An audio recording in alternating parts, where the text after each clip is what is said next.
குடியாத்தம் அருகே கர்நாடகாவில் இருந்து மது பாக்கெட்டுகளை கடத்தி வந்த 2 இளைஞர்கள் கைது செய்யப்பட்டனர்.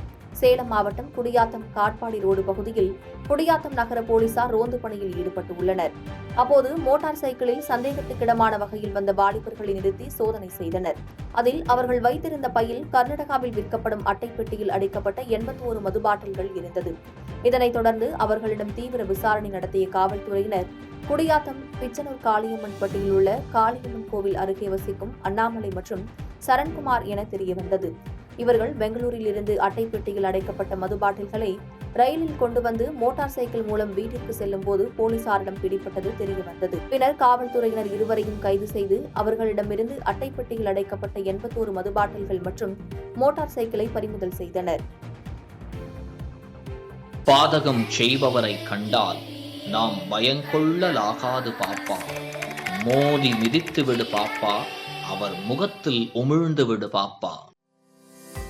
அண்மை செய்திகளை உடனுக்குடன் தெரிந்து கொள்ள இணைந்திருங்கள் இயம்நாடு தொலைக்காட்சியுடன்.